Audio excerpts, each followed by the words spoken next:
welcome to SQL Malvo. Today we have presenter Rick Lowe with partition views. Rick, it's all yours. Cool. Awesome. Oh, thanks everyone for joining, and thanks for having me, Steve. Today we're going to talk about why should I care about partition views, and actually really kind of mean that. It's not going to be a super deep dive into the mechanics of working with partition views. My theory is this is one of those features that doesn't really get used that much because people aren't, with new partition table support that's come out, people aren't necessarily as excited for views. So the main thing I'm trying to get through is, hey, these are still relevant. There's still use cases for it. And it's really just, I'm trying to get through is information on when they're applicable. My other title for this topic, Partition like it's 1999. Because partition views really are the way that we used to do this back in the day. A little bit about me. My name is Rick Lowe. I'm a Microsoft Certified Master for SQL Server, independent contractor, consultant type. Currently based out of Denver. I'll be moving somewhere, I know not where, sometime soon.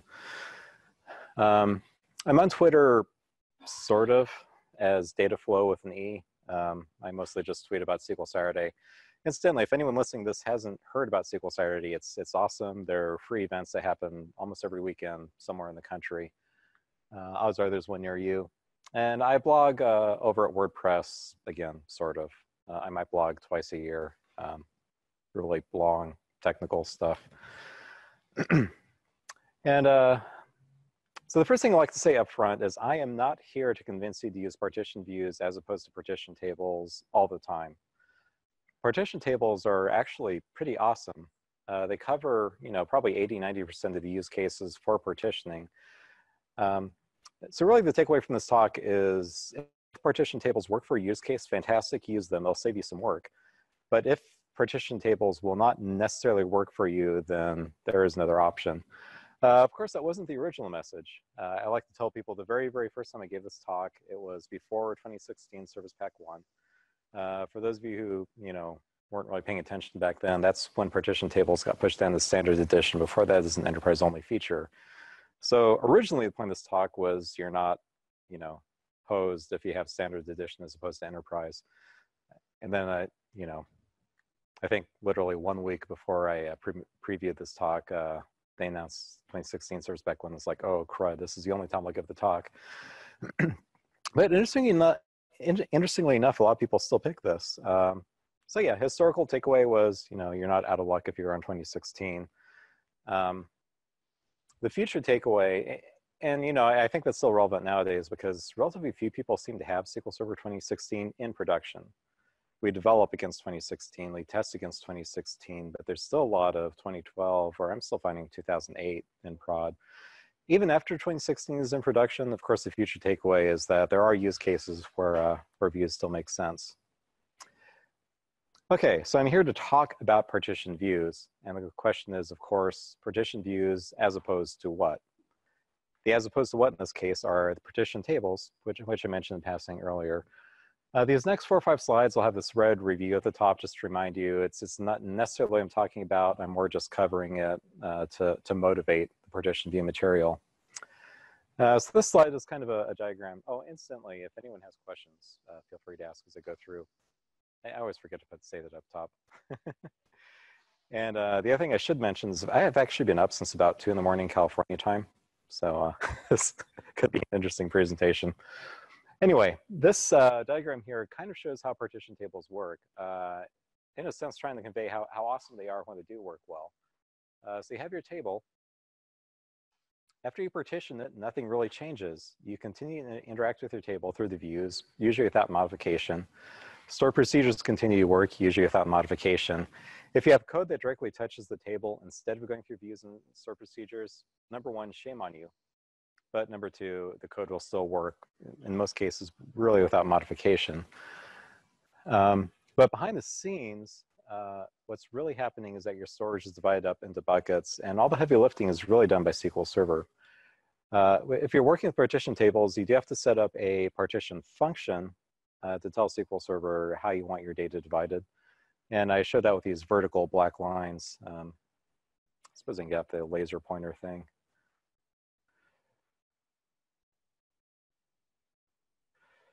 These lines here kind of indicate that we're slicing the data into different regions. There's a partition scheme which says, you know, this chunk goes to this disk, this chunk goes to this disk. We do have to set that up when working with partition tables, but once you do that, we're done. Partition view, on the other hand, you notice there aren't anywhere near as many lines here. That's because we're doing it by ourselves. We roll our own view, we roll our own store procedures, we do all the heavy lifting. Well, gosh, Rick, you're making this sound great. Why on earth would I want to do more work with the same feature? We'll get to that. There's actually two parts to this talk.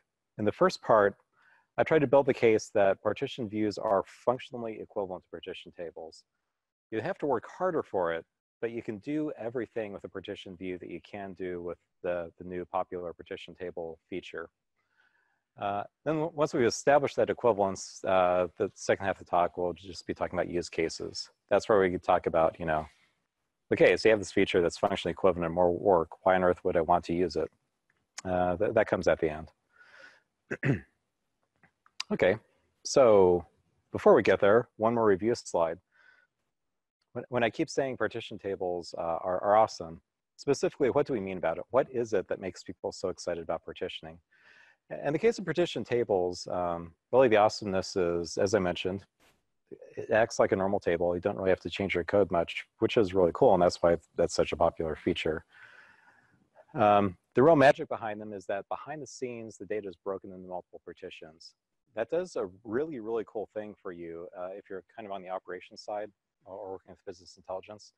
You can roll data in and out of the table as a metadata-only operation. In other words, when you're doing your nightly or weekly ETL operation, you can read your data into a new table, swap it, get everything correct, swap it in as a new partition in your partition table, and that's all kind of instantaneous. A little bit of locking, really, really short duration lock, but it's not like 5-10 minutes. Contrasted to a non-partition table, where if you're doing an operation like that, you could have a lock escalation kick in and have a table level lock held for 10, 15, 20 minutes, an hour. You notice I did not say that partition tables make your queries faster. That's actually a common misconception with these. Partition tables, as a rule, are not a performance feature, at least not a select performance feature. In many cases, partitioning data will actually make your select slightly slower. The reason that we do it is to get those really fast metadata-only operations on ETL for the most part. Yeah, Elena.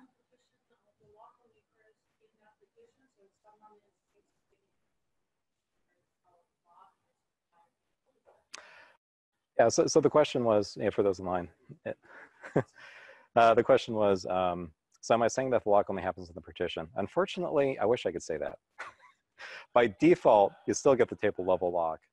But what I was saying is, the main point of what I was saying is that you can do the setup before the data's in the table. So with a old school non-partition table, you would, when you're inserting a month's worth of data, you'd insert it into the table, which is where you get the lock held at the table level. If you're doing a partition table, you can load into a staging table. The lock will happen in the staging table instead of your main table, and then you're rolled in. That said, I said by default, you still escalate to the table level with locks and partition tables. There is an option you can change that will cause SQL Server to escalate to the partition level instead of view level. Why that's not the default? I don't know. I'm lying when I say that. I do know it's the principle of least surprise. Microsoft doesn't want to change the behavior unexpectedly, and I think they thought to be an unexpected change. I know. I still think it should be the default, but sorry. Yeah. I would have to look it up, but I was just saying before I forgot my business cards. Yeah, before you leave, I'll put my contact slide back up, take a screenshot, but if you shoot me an email, I'll respond. But basically, there's a table level setting, and you unfortunately have to turn it on for each table, but at least it's available. Yeah, you're welcome. And again, what we're talking about here is how partition tables work, which is still kind of a review slide. Another diagram, this is essentially the same information I went through before of, in the partition table view of life, updates, inserts, selects don't change at all. We interact with the table the same way we always have. And behind the scenes, it's divided up into buckets, in this case by year. And why do I have this really, really old data on there? Well, to be honest, it's because all my examples use AdventureWorks, and AdventureWorks was from 2008. I should get hip with the new demo databases.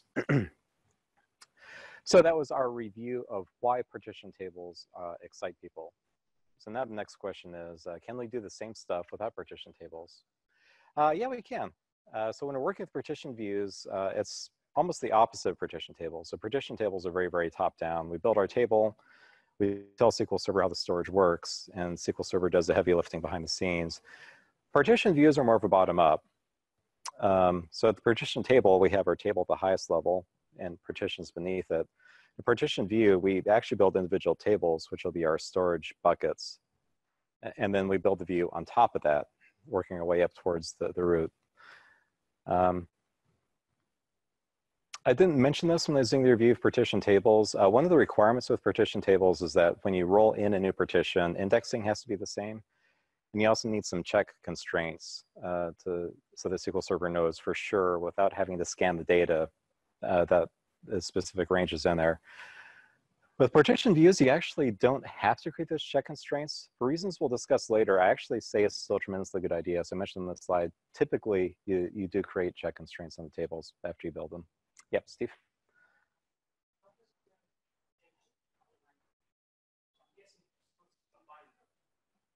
Right. Oh, this question was how are changes to the underlying table managed? The real answer is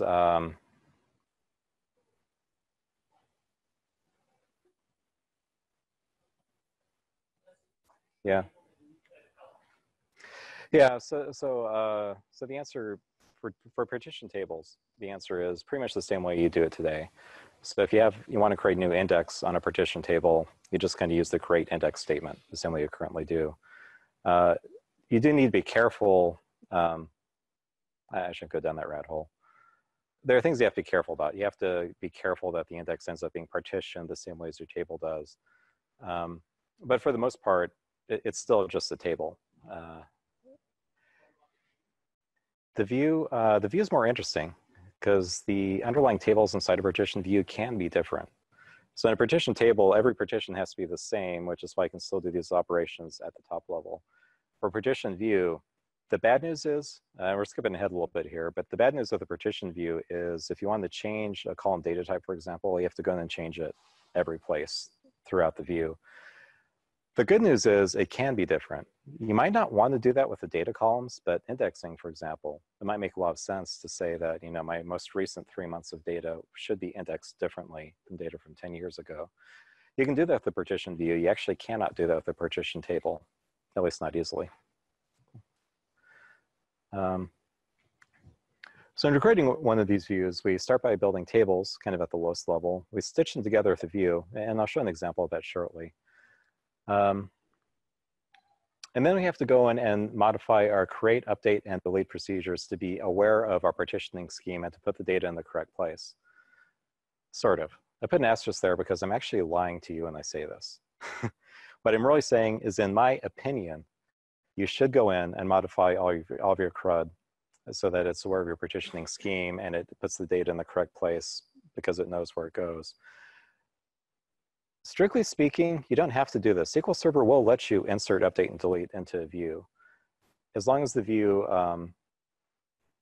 follows all the correct rules.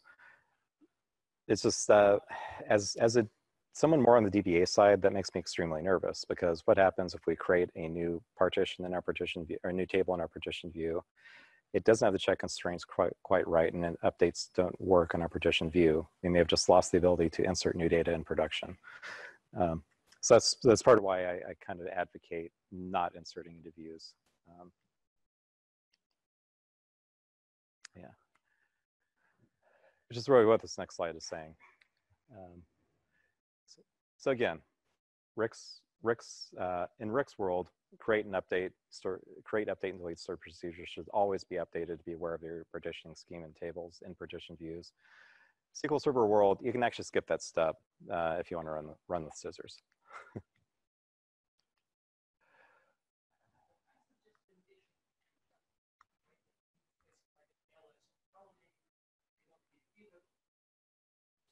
Yeah. Yeah, so it's more if you have, yeah, so I think what I was trying to say is more, so let's go ahead and look at one of these.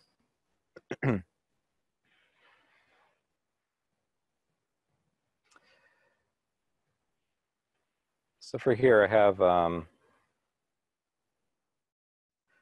I did for this example is I took a standard AdventureWorks database.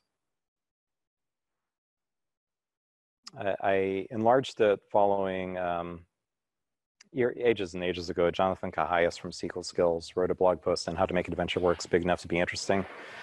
I did that to it, and then I went through and I partitioned the sales order header table.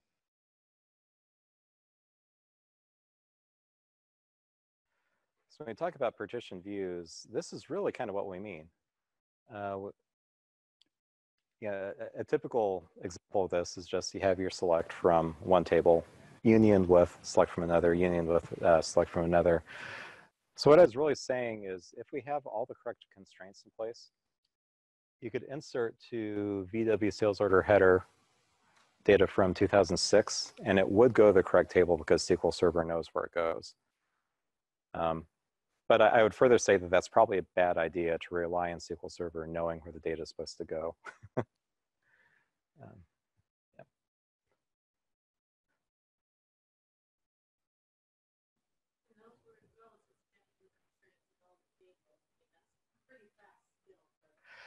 Yeah. Yeah, and yeah, so the question was, checking the constraints is pretty fast still, but it's still work. And for me, it's not even really a performance argument. For me, it really is just, what happens if one of these months the constraints don't get created, and our inserts just fail. Depending on the workshop, it might not be that big of a deal.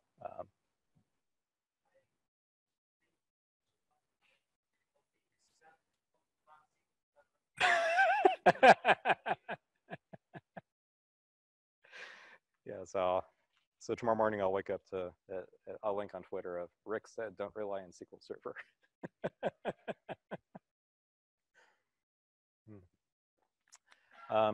So before we had this nice pretty slide about how partition tables work. Here's kind of how partition views work. There are kind of three swim lanes here. So I'll go back to the table example for comparison. In the table example, we just had the table and these arrows coming out the bottom. For views, we have our updates store procedure, our insert store procedure, and our select as three totally separate swim lanes, different pieces of code. And then there's this little spider nest of arrows. That little spider nest of arrows are actually things we're on the hook for doing now in the partition view version of the world. And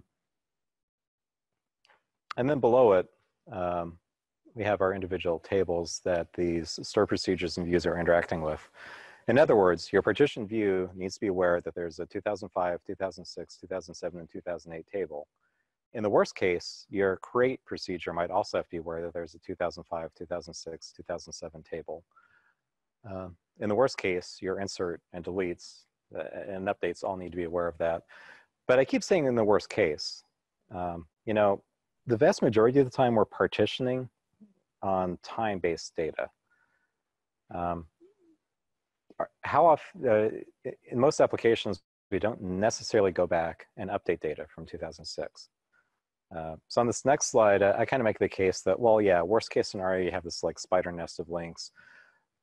What I think makes partition views tolerable for a lot of use cases is it's actually not that bad. If you only have current year data, or maybe, it's December now, so maybe we have to worry about the current year and next year so that nobody has to come in and mess with stuff on New Year's Eve.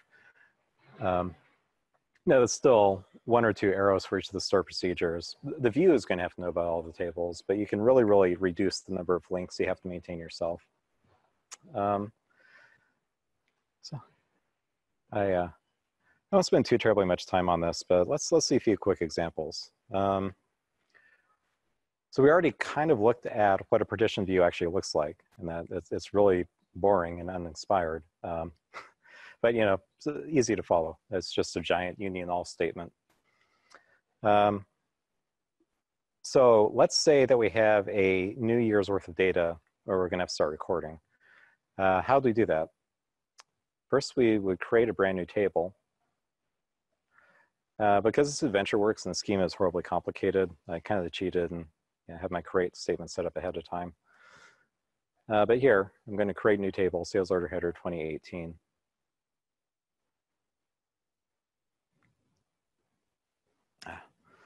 Reconnect to the server, of course.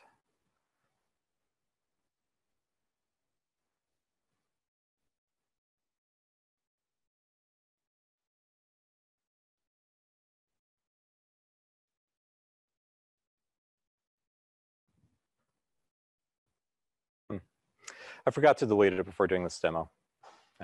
A presentation fail. But you get the idea. We've now created the table. That said, the table is not really part of our partition view yet. In other words, no matter what kind of horrible, awful, intensive ETL operations we do on this sales order header 2018 data, we will not really impact, or we won't impact much our partition view because this hasn't really been joined to it yet. How do we get it into our view? Well, once we're done loading data, it's just as simple as alter.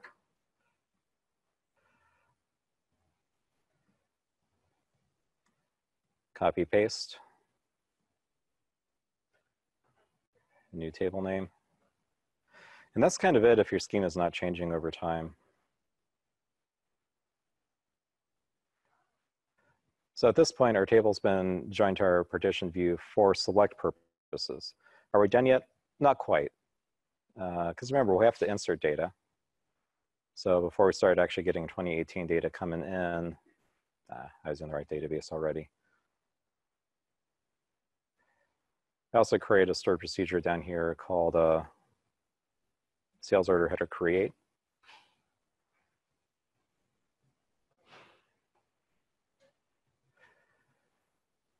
And this is kind of what our worst case scenario stored procedure. Oh, sorry, that is the wrong one.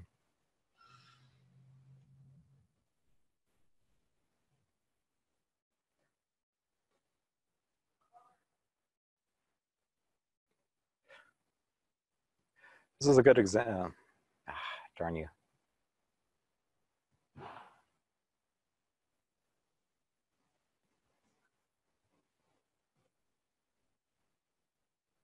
I think I scripted out the same one twice.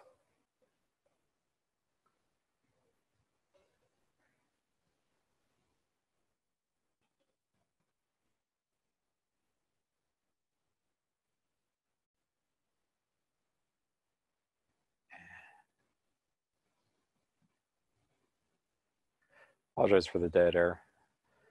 I was actually going through practicing these before I came here, and I think I broke my demo with the practice sessions because I overwrote my view. This is, unfortunately, and any developers in the audience will cringe when they see this, this is kind of unfortunately what sort of a worst case scenario looks like for these create stored procedures, and that you tend to literally end up with giant if then else logic. Is it pretty? No. Do we like it from software engineering perspective? No, not especially. But it actually is fast and efficient because this gets compiled once and the plan gets reused multiple times. Then when we add a new table to it, it's just as simple as adding another else if.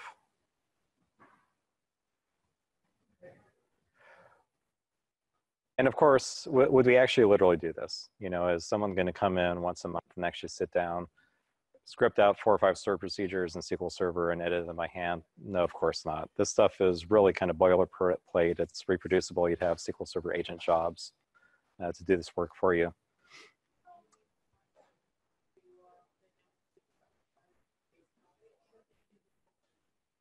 So any reason you wouldn't want to use dynamic SQL? No, there really isn't, and that's really not a bad way to go, to be honest. It's kind of the advanced version of this is dynamic SQL. Or at least that's my answer to it. Dynamic SQL is kind of a hot button. I'm okay with it. I think there's great use cases for dynamic SQL, and this is one of them. Yeah.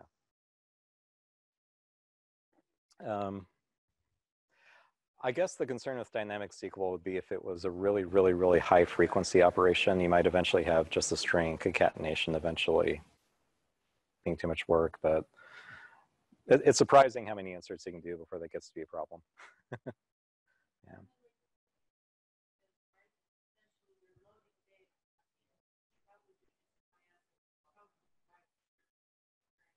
And just reuse the same string. Yeah. Well, and the other thing to keep in mind is I'd actually argue that this is not our realistic case. Our realistic case is going to be,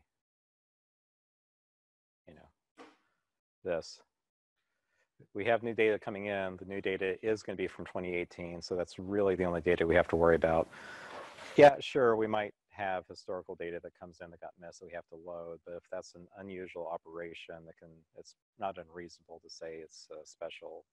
Either we have a different code base or maybe it's a manual procedure if it really doesn't happen often.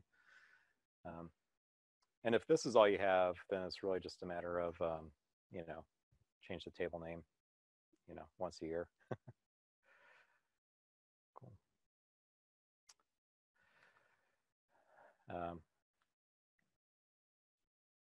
So to review, if we're adding a table to partition view, we create a table with the appropriate structure. I didn't really highlight it in Management Studio, but we add the check constraints. In other words, I should go back and show it. If we close out like 10 of these windows and go back to my create table statement,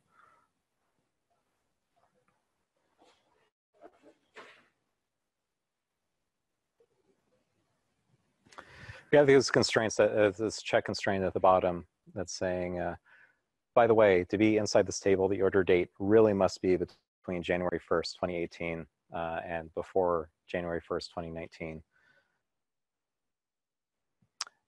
You can actually use partition views without those constraints, but they're a good reason. They're a really good idea to still add. Import our data if we're doing an ETL job. Create our indexes. And then update our view to add a new union all clause and update the stored procedures as or if appropriate. And removing a table is really just the opposite. We unhook the table from the view and the stored procedures, and at that point, we can do it really whatever we need to the table without having to worry about impacting our production data. We can rebuild it in different storage, we can blow it away, and so forth. So the next demo is, so I promised when I started this that the first half of this talk would be establishing that partition views are the same as partition tables in terms of functionality. There is one feature that people get really, really excited about, in my opinion, inordinately excited about, called partition elimination with partition tables. In other words, if you have a select statement that's hitting a partition table, SQL Server is smart enough to say, oh, this is looking for 2005 data. I really only have to look at the 2005 data partition and I'm done. Why do I say people get too excited about this? I'm kind of geeking out a little bit here, but so think about what's really happening. So your partition function is usually part of your primary key, or your clustered index anyway. So typically on top of your table, you have a binary search tree built out. If partition elimination comes into play, that really means that you're cutting one level off of your binary search tree. So you have a logarithmic search operation, and you're decrementing it by one step. It's usually not a big performance hit, but it's still a really, really cool feature. So let's look at that.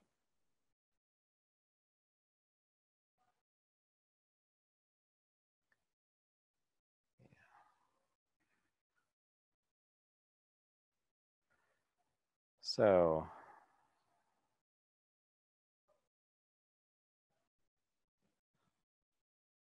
I'll just open all four of these right away.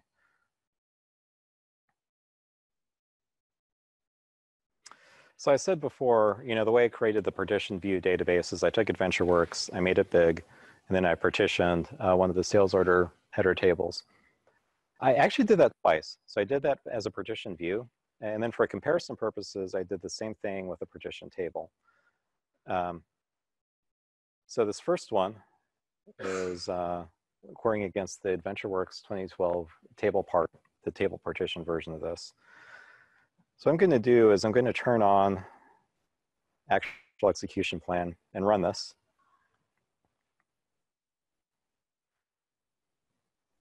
Then we can look at our execution plan. Not a super exciting execution plan. There's only really one operation. What are we talking about when we talk about partition elimination with the partition table? We mean if you select this node, and if you go into the properties for it, there are a couple of columns in here, and I tend to read past them.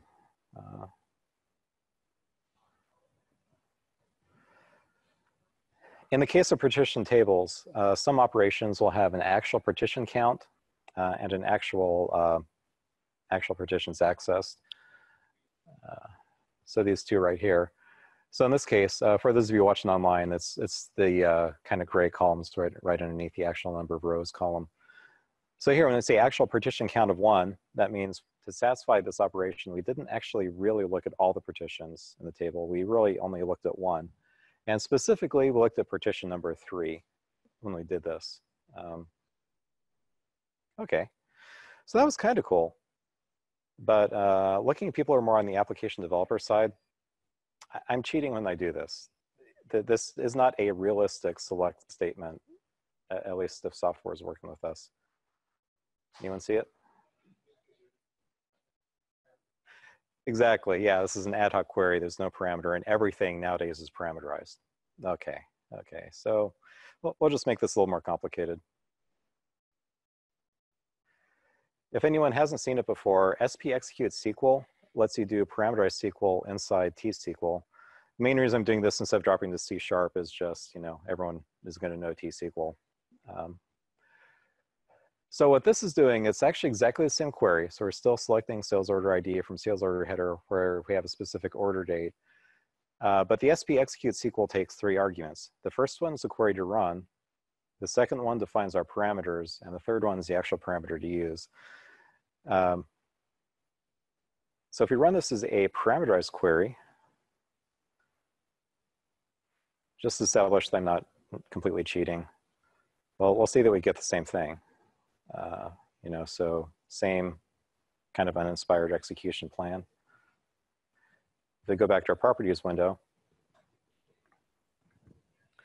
we are still hitting one partition. We're still hitting partition 3. Cool. Those are partition tables. How about views? Okay. I'm selecting against the view database now. Selecting basically the same query, except I'm going from the sales order header view and the partition view. Actual execution plan. This is going to look a little bit different. So it's function.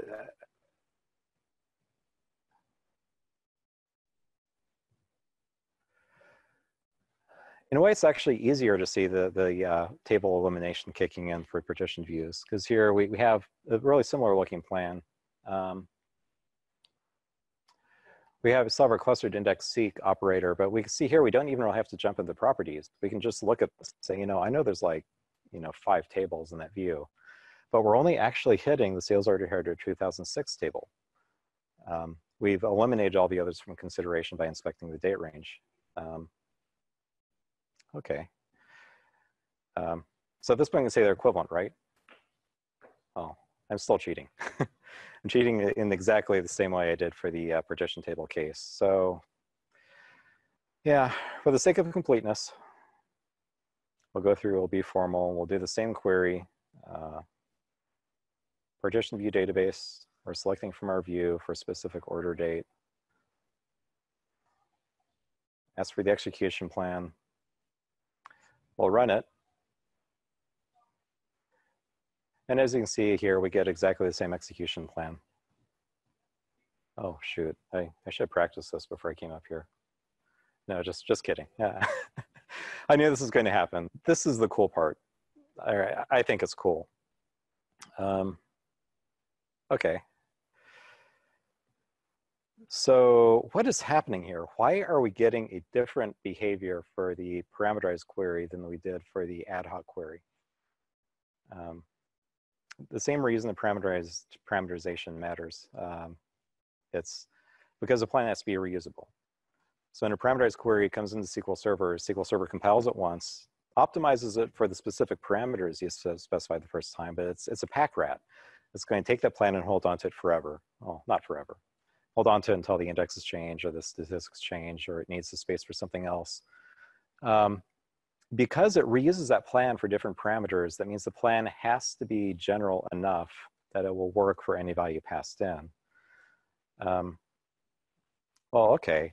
So Rick, you're supposed to show us that you get the same kind of table elimination with partition views that we did with the partition table. There's a really interesting detail in here. And for the folks in the audience, does anything look hinky about this plan that you can't really understand why it's there?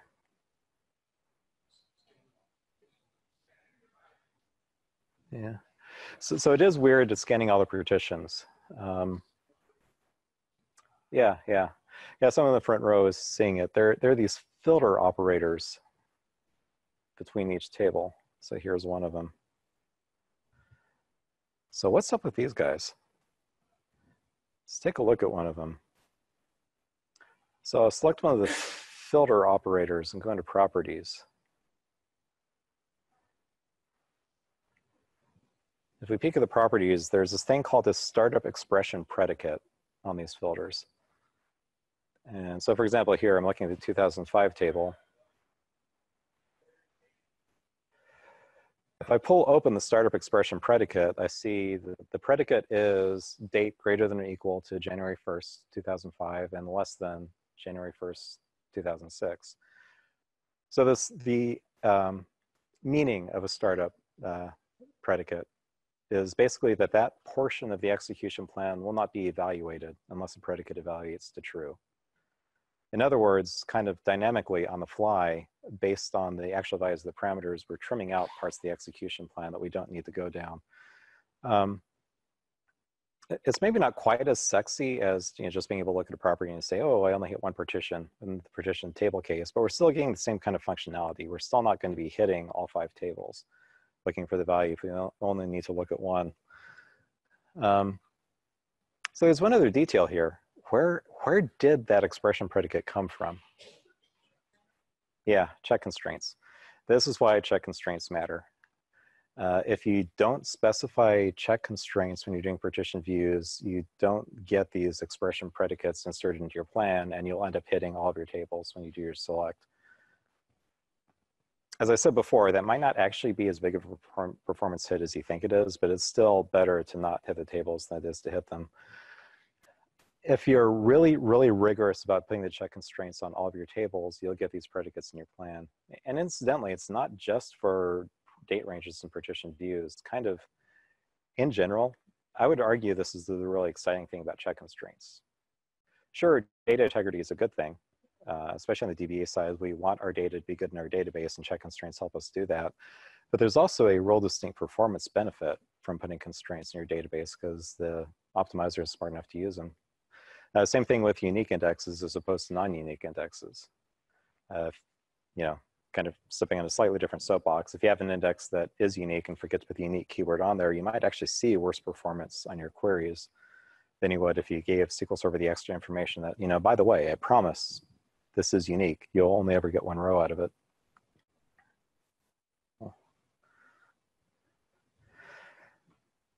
Questions?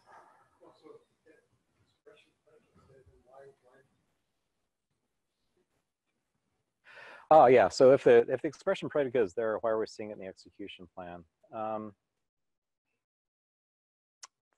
Really the answer is what we're seeing here is we asked for the actual execution plan, but really in reality the actual execution plan and the estimated plan are the same. What we're really seeing here is the estimated plan. that has actual numbers put on top of it. The estimated plan has to work just as well for data from 2006 as it does for 2005. So it's going to show all these branches on here because with a different query, we might have followed a different branch. That said, you know, if the question is, why didn't SQL Server trim out the parts it's not following? Great question. I don't know why I didn't. but the reason that they're there is because they're part of the execution plan. Yeah, and there's not a great graphical indicator that you're not following these paths.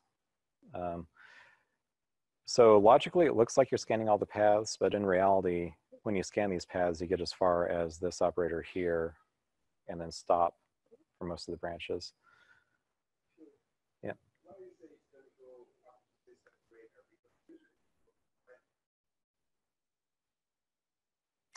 So the data goes from right to, yeah, so the question is, why am I saying it goes up to the operator? So data goes from right to left, but the control flow actually goes from left to right. In other words, when the query starts up, it does actually kind of work from the left to the right. It's just, usually when we're reading an execution plan, we're worried about the data flow, which is flowing the opposite direction. Yeah.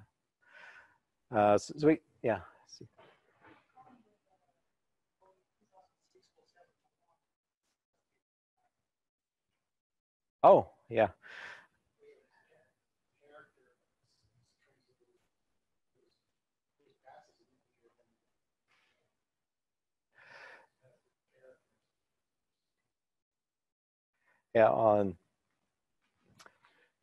Yeah, so for people online, we're having a discussion here about this 2006-07-01 that doesn't look like a date. And actually, I'm kind of glad you asked that, Steve, because I tend to talk about this and then people look really bored. So I kind of stopped mentioning it. So an interesting quirk of SQL Server is if you take a date and express it as year, month, date without any separators in it, SQL Server will always interpret it as year, month, date, regardless of your internationalization settings. You know, so if we had 2006-01-01, you know, in the US, that means, oh no, that's a bad example. If we had 2006-02-01 with dashes like this,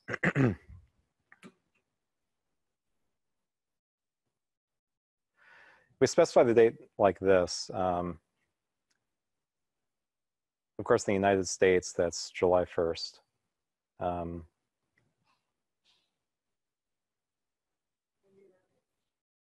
Right, thanks.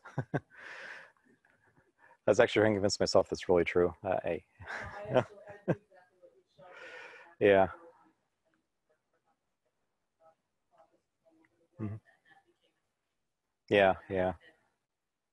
And it's just the quirk of SQL Server that if you get rid of the dashes, it's always year, month, day, which is handy for dates. But yeah, when you first see it, it just looks wrong. Oh, any other questions? Oh, yeah.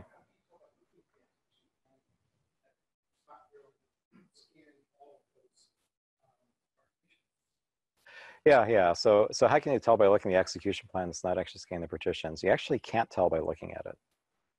Yeah. You can kind of tell because, you know, we have the one thick line here with 80 rows. Yeah, thick. But there actually is no graphical indicator on this to show you that, you know, not only did we get no rows back from here, but we actually didn't even evaluate this link, which I think is part of why there's not necessarily a lot of awareness of these predicates out there, because they're not obvious. You kind of have to be looking for them to see them.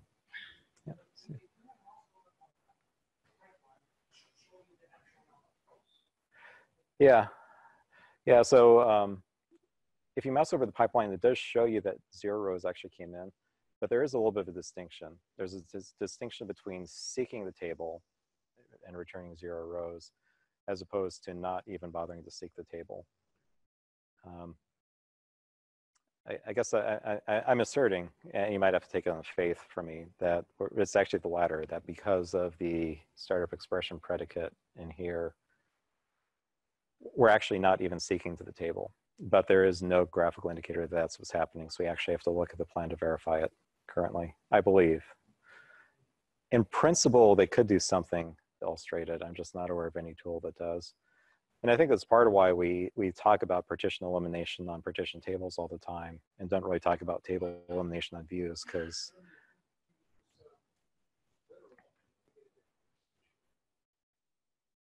right. Yeah, yeah. And that's just the difference between a reusable plan versus ad hoc. Mm-hmm. Yeah, yeah. Yeah. Mm-hmm. I suppose if you're using live query stats, you might be able to kind of tell. But yeah.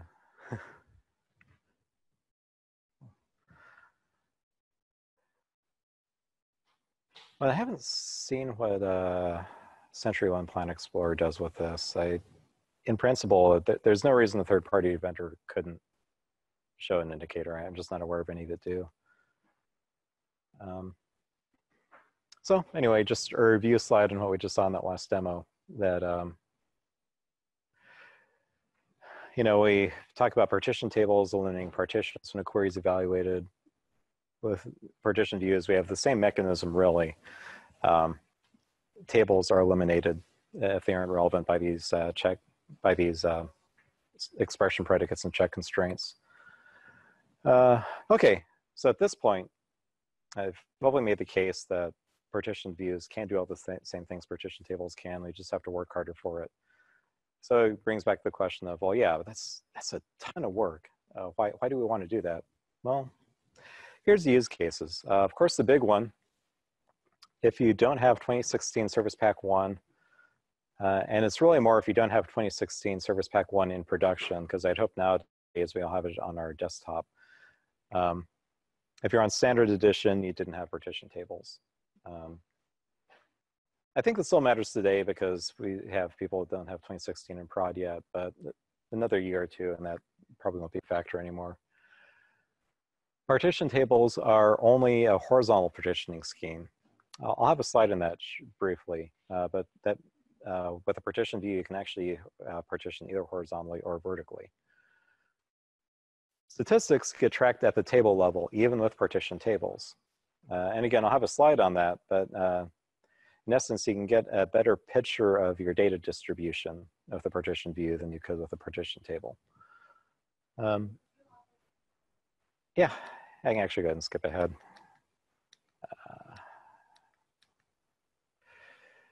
So it's not 3, it's like 200.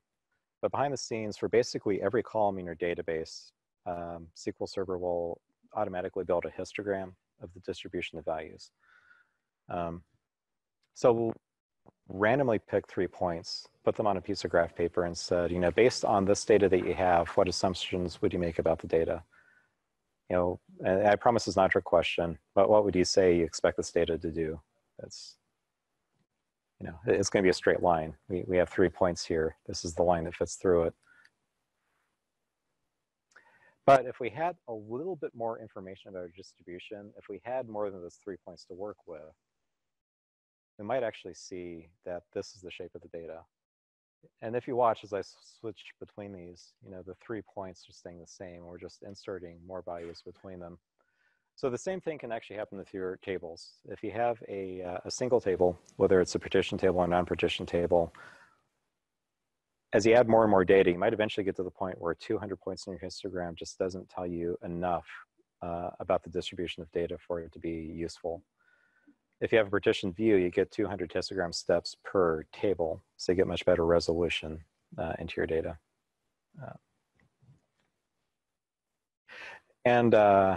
Misconception, there's a belief that you actually get 200 histogram steps per partition in the partition table. That's actually, I believe it's still true in I believe it's still not true in 2017. So we got the ability to rebuild statistics at the partition level, but that's not the same as getting more histogram steps. We still have the same 200 steps through the entire thing. We can just rebuild the one sliver of statistics separately by partition, which is, I actually kind of hope they fix that someday. That'd be actually be a really, really big win for partition tables, because there are people who do partition views only for this reason, because they have, 15 years worth of data and they just need the granularity for their to work well. And if you're wondering what, I missed an important point. If you're wondering what these histograms are for, when you look at an execution plan, you have your estimated and actual rows, right? So you could say I was expecting 300 rows to come back here, but 500 actually did. The estimate is driven by these histograms, essentially. Yeah. And as long as we're going through here, partitioning.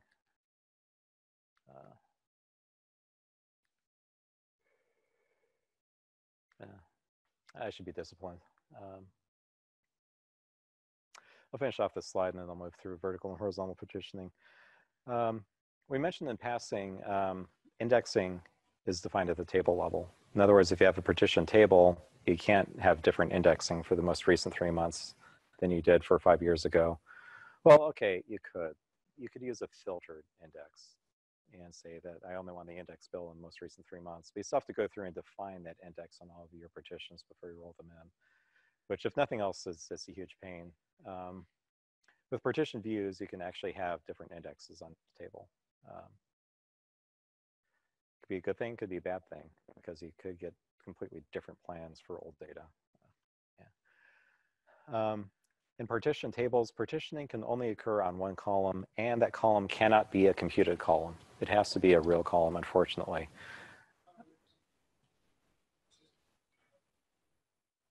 I should say again, I need to refresh my mind on 2017. As far as I know, at least through 2016, it can be persisted columns still.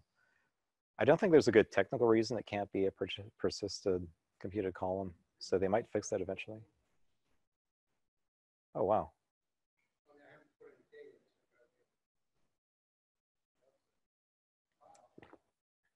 I could be wrong about that.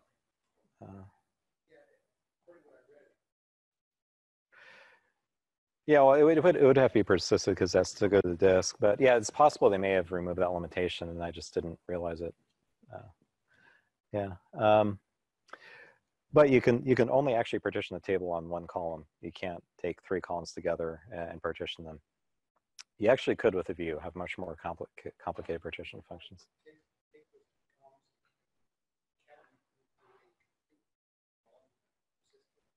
Yeah, so computed column makes it, makes it a lot more flexible. Although you're still stuck with rigid partition, so it's still, greater than less than this value. In theory, with partition views, you can have more complicated partitioning functions. I would argue it's not good to be clever there, but still, if you need the capability, you have it with views, and you didn't have it with tables. Mm-hmm.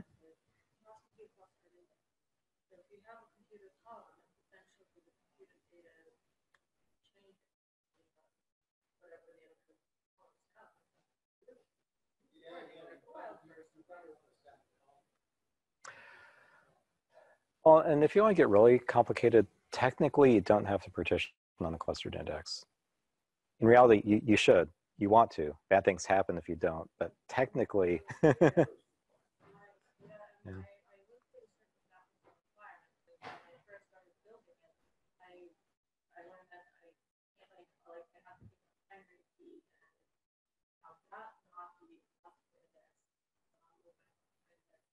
Mm-hmm.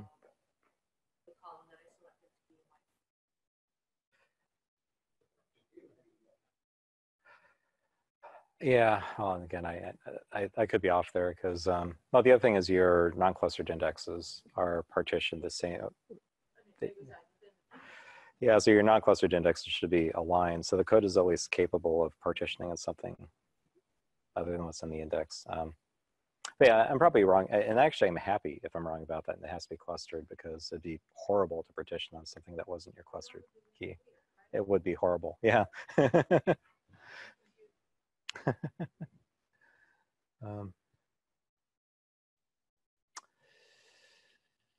Yeah, and the last one is another one that's going away. Prior to SQL Server 2014, you could only do an online index rebuild at the table level. So you could rebuild at the partition level. And you could do an online rebuild if you have Enterprise Edition prior to 2014. But you couldn't do an online rebuild of just the partition. You had to do an online rebuild of the entire table. For people on the developer side, that probably sounds like we're splitting hairs. But on the operations side, it's actually like a thing, because if you rebuild your entire table when you don't really need to, you're generating a ton of extra transaction log potentially. All the extra transaction log has to get backed up, possibly has to get pushed to an availability group replica. The more T-log you generate, the more work it is. So coming back to partitioning, horizontal partitioning, which is what we get with partition tables, lets you separate rows from each other. So we have one bucket of rows going to one set of disks, another bucket of rows potentially going to a separate set of disks. Vertical partitioning means we're taking columns, storing one set of columns separately from a different set of columns. If you want a real world example of this, if you've ever normalized a table, gone in and said, you know, I've got these like 3 columns. They're always kind of functioning together inside these, like an address, for example, might be stored as 4 or 5 columns. And you break it out in a separate table. That was actually a form of vertical partitioning when you did that. Diagram, here's horizontal partitioning with a line going through the data horizontally. Vertical partitioning that way. A couple of examples. Let's say we have this following table. There's a bunch of innocuous employee information. There's a identity column for the employee ID. We have this weird GUID thing that security people told me I had to accept in my database, and I refused to build a clustered index on. But it's still in there because we need to query on it. The employee name, perhaps an employee mail stop, maybe an email address. And then all the way at the end, we have a giant XML document. Could be the most recent HR action filed against the employee. Could be the developers got lazy and wanted to serialize the entire object and store it in the database. I wish I was making that up. That's actually happened quite a bit. Yeah. It is a code saver, or it is a time saver on the code side. They have this like giant text field in the middle of it.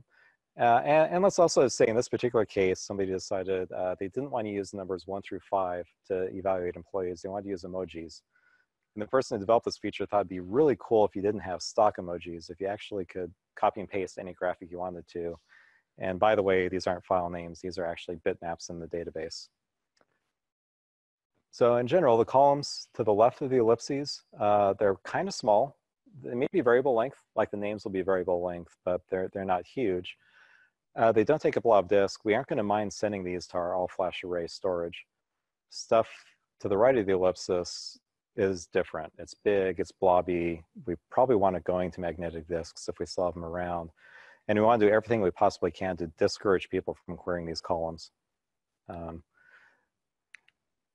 Yeah, the way that we do that is really just, you know, we have our core table on the upper left hand that has our primary key and the smaller fields. Then we create a brand new table. I didn't duplicate the graphics, but then we have our kind of satellite table linked by foreign key on the ID int columns that has our big blobby things. And again, the idea is that, you know, the stuff in the upper left might be going to Flash or solid state. The stuff to the lower right could be going to spinning Rust if we want to save money.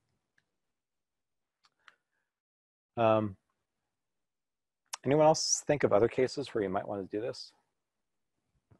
Mostly looking because I like to expand the slide deck, so I steal ideas from the audience.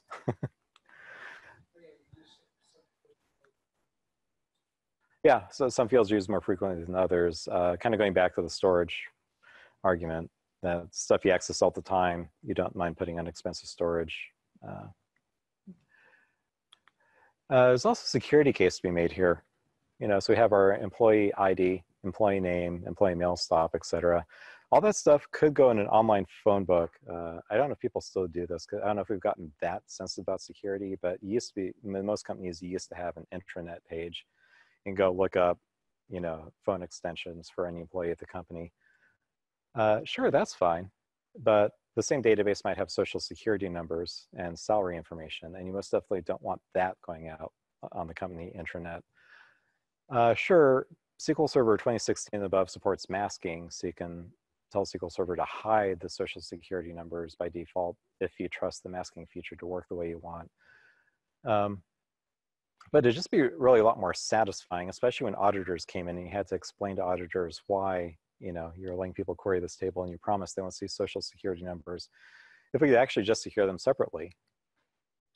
So if we have one table that has our relatively safe information and a separate table that has our PII essentially, this table could have relatively loose permissions on it. And this one over here at the table level could actually be locked down security-wise. Are you necessarily getting better security doing it that way? Maybe not. You can design other mechanisms that secure the data as well. But this pattern tends to be very, very satisfying for auditors, especially. We talked about stats. And I'm speeding up a little bit because I'm running over time. Coming back to our discussion about partitioning functions. So this is kind of how we've been partitioning all evening. We have our 2006 data going to 2006 table, 2005, 2005 table. It's very crisp, and we're only looking at one column doing it. Now, think about this. So suppose we have a customer we don't like very much. No, just kidding. Don't do that.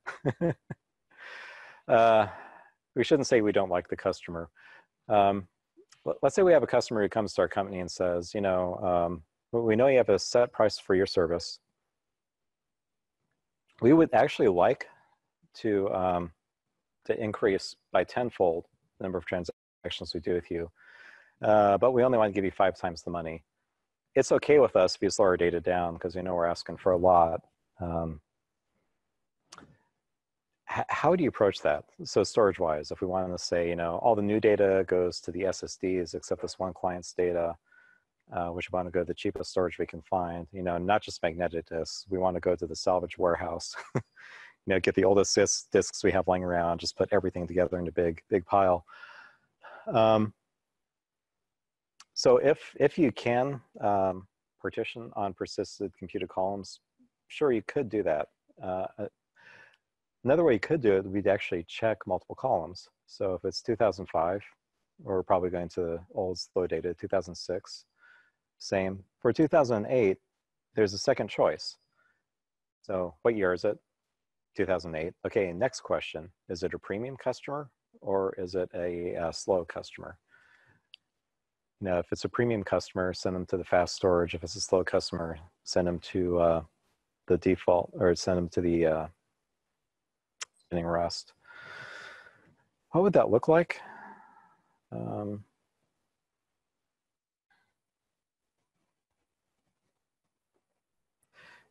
looks something like this.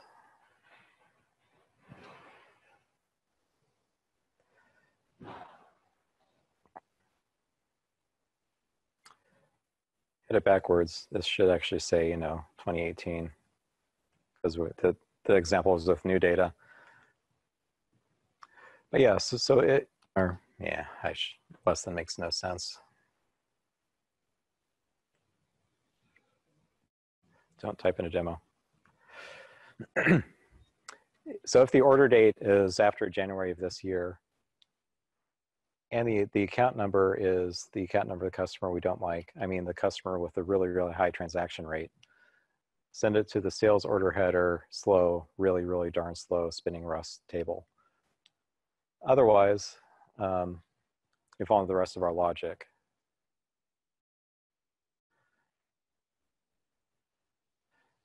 And eventually down here at the bottom,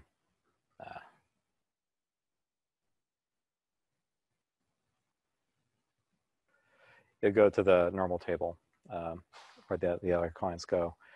Is this a good idea? I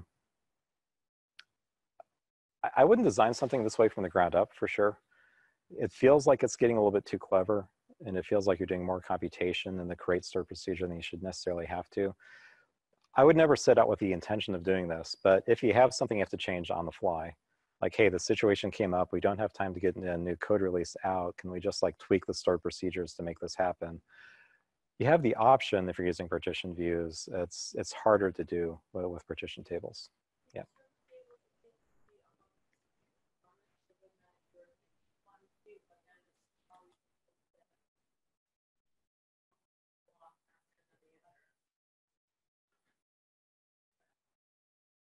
Yeah. Yeah. So the question is, will the server be able to estimate performance because we have these different performance characteristics for different tables?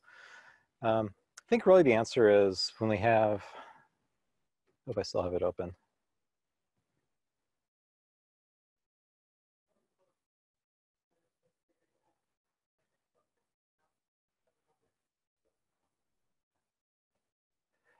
Yeah, it actually doesn't, unfortunately. Oh, fortunately and unfortunately. I guess I'm not sure which way I feel about it. Yeah, I think really the answer is each one of these branches is a separate optimization event. So yeah, the bad news is you have really inconsistent performance. So if you happen to hit this table, you can suddenly have a query behave much more slowly. And it sounds obvious, but you know, it's not going to be presented as you as like, hey, I hit the slow table, my query was slow. They'll be presented to you as, I had put this arcane combination parameters into the user interface and the performance is inconsistent. You might have to dig into it to figure out that's what's happening. So yeah, there is a problem there that the performance is inconsistent, but the optimizer is actually okay with it. And the same thing with the indexing varying.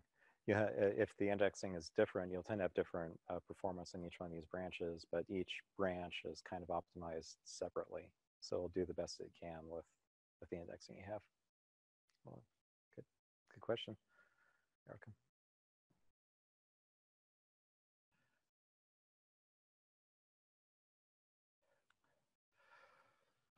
I hate putting the slide in here, but before I had this, someone would always ask about it every time I gave this talk.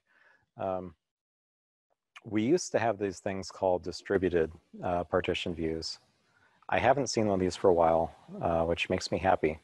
But so the idea behind these is you'd actually distribute your data across multiple servers. So here we have our view at the top still. Our 2005 data is on one server, possibly in a different data center. 2006 data is on a different server. 2007 data is on a different server. We create linked servers for each one of these. And so how do we know Rick's not going to like what's coming next? Yeah, I use the term linked server. They're better than they used to be, but it usually doesn't end well when they start going down that row. So you have links between all these servers, and then you have a view created on top of it with the full 4-part name for each table. So if the data is local, great, it comes in from local server. If it's not local, it pulls it in across the linked server. Is this the way I would design a system nowadays? No. I remember when this stuff was really exciting. I kind of want to say it's about 2001, 2002, something like that. And it's a big deal back then. There are people who still do this, but it's not what I would personally like to see if I'm building from the ground up.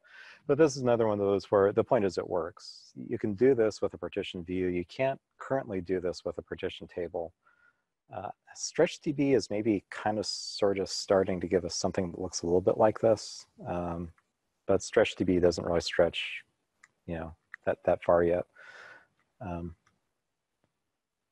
Yeah. With that, that's really all I had. And are there any more questions? Yeah. So the question was basically, this is a ton of work. You know, why on earth would you want to do this?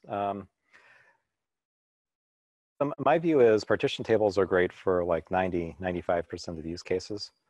If you have a use case where partition tables work for you, awesome, use them. So the point of this is more for those weird corner cases. So you have so much data now that you're not getting enough granularity in your statistics, you know, and you absolutely positively have to get more granularity. Partition views make sense. If you come across one of these use cases where you have to partition horizontally, views will do that for you. Yeah, so that's really the answer is if partition tables work for you and you have 2016 and you have either enterprise or 2016 in production, awesome, use them. This is more if partition tables don't work for you, you're not screwed. You can still get the functionality.